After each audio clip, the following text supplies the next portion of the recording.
first question is the simple question. How is life today on day one of the 10th Moscow? Just by walking around the show, which has been in my mind now for a year, no? But actually walking around it for the first time with real people, not members of the press like you. And that's an important point I'm making. People are reading the things, they're looking at the images, they're going back, and I feel incredibly honored to be in that position, to be able to have anyone just react to this material and be informed by it.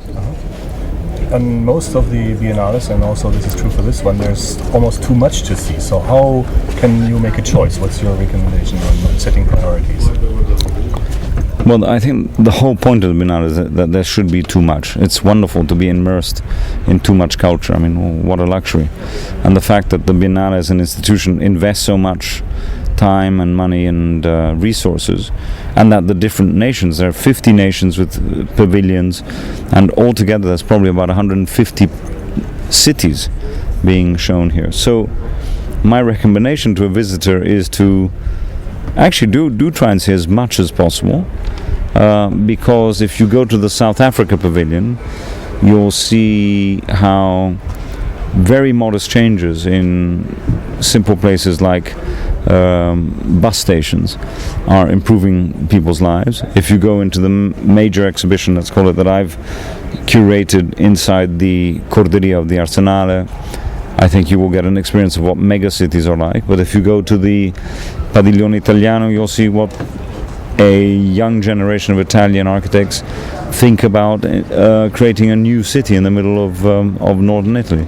So there really is a cocktail here, and the cocktail is important. I mean, I wouldn't necessarily single out.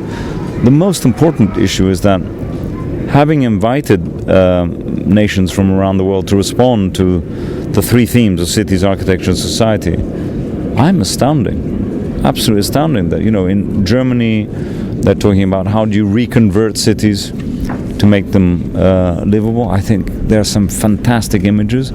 The mere fact that you put a roof on top of this neoclassical pavilion in the middle of the Biennale in red and make you go up and look at the city in a different way says more than any essay, any article can do.